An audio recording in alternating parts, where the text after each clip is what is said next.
इयत्ता 5वी नवोदय मराठी विषयातील उतारा वाचन हे आज आपण शिकणार आहोत।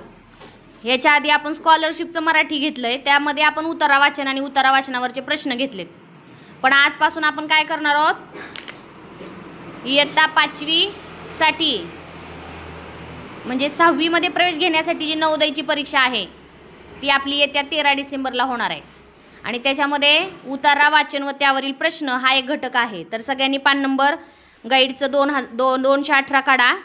त्याच्यातला पहिला उतारा मी वाचते, तुम्ही लक्ष द्या आणि प्रश्न आधीच वाचून ठेवायचे। उतारा सोडत असताना काय करायचं, उतार्यावरचे सगळ्यांनी गाईडमध्ये बघा, प्रश्नाच्या तिथं बघा, चौकांमध्ये गाईड वापरा जर नसतील तर। सगळ्यांचं बोट पाहिजे त्या प्रश्नावर, इकडं तिकडं बघायचं नाही, प्रश्नावर बोट ठेवायचं। तर आधी सगळे प्रश्न वाचून घ्यायचे आणि मग नंतर उतारा वाचनाला सुरुवात करायची। म्हणजे उतारा वाचत असतानाच आपल्याला तो प्रश्न आणि त्याचं उत्तर काय आहे बाबा हे कळतं आपल्याला।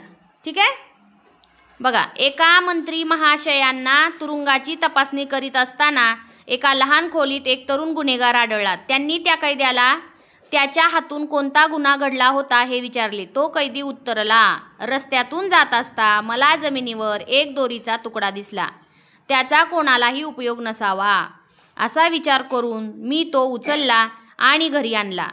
मंत्री महाशयांना आश्चर्य वाटले आणि त्यांना त्या माणसाची दया आली। तुरुंगाच्या अधिकाऱ्याला त्यांनी विचारले, या तरुण माणसाला कैद का व्हावी, त्याने फक्त जुन्या दोरीचा तुकडा उचलला।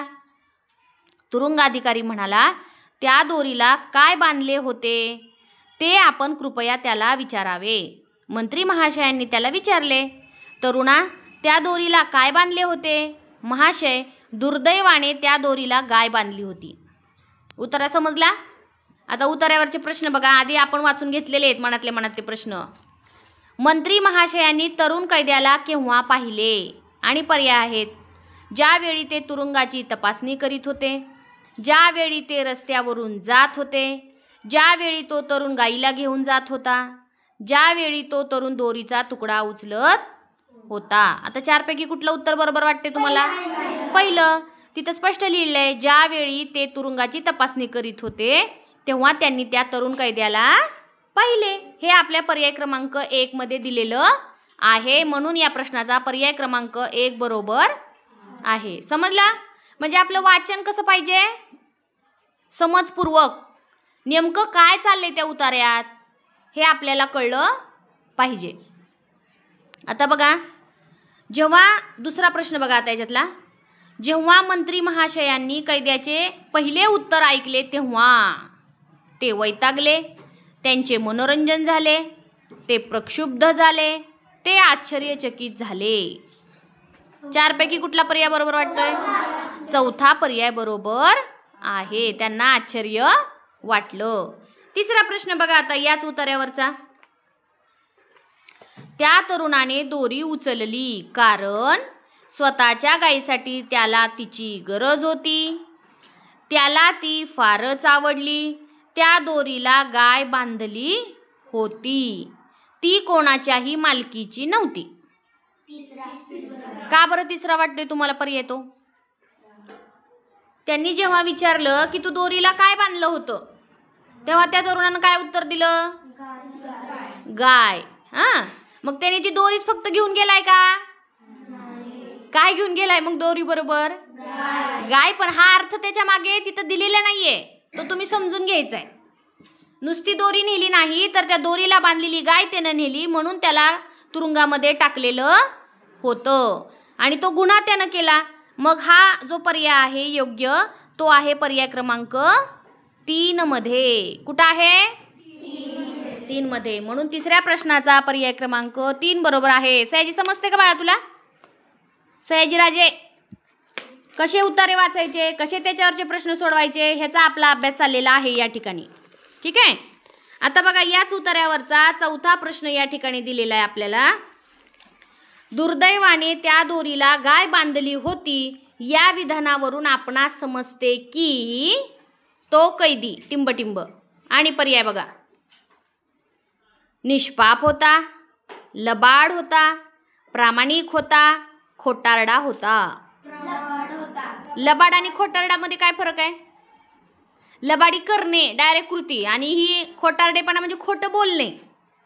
पण ह्यानं काय केली? लबाडी केली, म्हणजे फसवणूक केली. आणि हे उत्तर पर्याय क्रमांक कशामध्ये बरोबर आहे? पहिलं का दुसरं? दुसऱ्या पर्यायामध्ये हे उत्तर बरोबर आहे, म्हणून दुसरा पर्याय बरोबर आहे. 2 पर्यायाला, दुसऱ्या पर्यायाला गोल रंगवायचा आहे. स्कॉलरशिप सारखंच आहे, पण थोडंसं नवोदयला काय होते, त्या उतार्याची जी समजून घेण्याची आपली कुवत आहे ना ती वाढली पाहिजे. उतार्यावरचे प्रश्न थोडेसे जरा हाय लेवलचे आहेत, की आपल्याला जास्तीत जास्त आकलन झालं पाहिजे. त्या उतार्याचं काय झालं पाहिजे? जास्तीत जास्त आकलन झालं पाहिजे. हे सारखं स्कॉलरशिपचं नाही. स्कॉलरशिपचे उत्तर आणि ह्या उत्तरामध्ये काय फरक वाटतो रे तुम्हाला सायजी? काय फरक वाटतोय? थोडेसे ह्याच्यामध्ये काय आहेत, समजून घेण्याची आपली जी कुवत आहे ती आपल्याला वाढवावी लागणार आहे. सोपं नाहीये, थोडंसं जरा काठिण्य पातळी जास्त आहे. ठीक आहे, 5वा प्रश्न बघा आता ह्याच उत्तरावरचा. म्हणून तुला समर्थ प्रॉब्लेम येत असेल, बरोबर ना, समजून घ्यायला थोडा. मग आता हे उतारे अशी प्रॅक्टिस कर. प्रॅक्टिस करायची म्हणजे काय करायचं? उतारे वाचायचे, त्याच्यावरचे पर्याय वाचून त्याच्यातला कुठला पर्याय जास्तीत जास्त जवळचा आहे ह्याच्यावर विचार करायचा. ठीक आहे, 5वा पर्याय बघा, 5वा प्रश्न बघा. होता, होता हे टिंबटिंब आहे. नाम, सर्वनाम, विशेषण का क्रियापद? काय आहे? बघा, आहे, होता, पाहिले, जेवलो, खेळलो. वाक्याच्या शेवटी जो शब्द येतो अर्थपूर्ण शब्द, वाक्य पूर्ण करण्यासाठी जो अर्थपूर्ण शब्द शेवटी असतो, म्हणजे क्रिया दर्शवलेली असते त्याच्यामध्ये. करण्याची, खाण्याची, झोपण्याची, बोलण्याची, गाणं म्हणण्याची, खेळण्याची, अभ्यास करण्याची. म्हणजे वाक्याच्या शेवटी जो अर्थपूर्ण शब्द असतो, क्रियादर्शक शब्द असतो, त्याला आपण काय म्हणतो? क्रियापद म्हणतो. काय म्हणतो? सुषमा जेवण करून झोपली. झोपली, शेवटी काय आले वाक्याच्या शेवटी? झोपणे ही क्रिया आहे ना, बरोबर ना. मी जेवलो, क्रियापद कुठलं? मी जेवलो,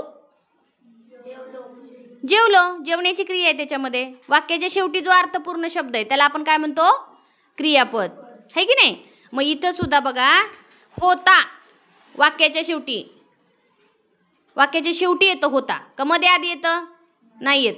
किंवा होण्याची क्रिया आहे त्याच्यामध्ये, पूर्ण झाल्याची क्रिया आहे त्याच्यामध्ये, म्हणून होता हे काय आहे? क्रियापद. म्हणून या प्रश्नाचा पर्याय क्रमांक आपण 4ला गोल करणार आहोत. तर अशा पद्धतीने हा पहिला उतारा होता. बघा यानंतर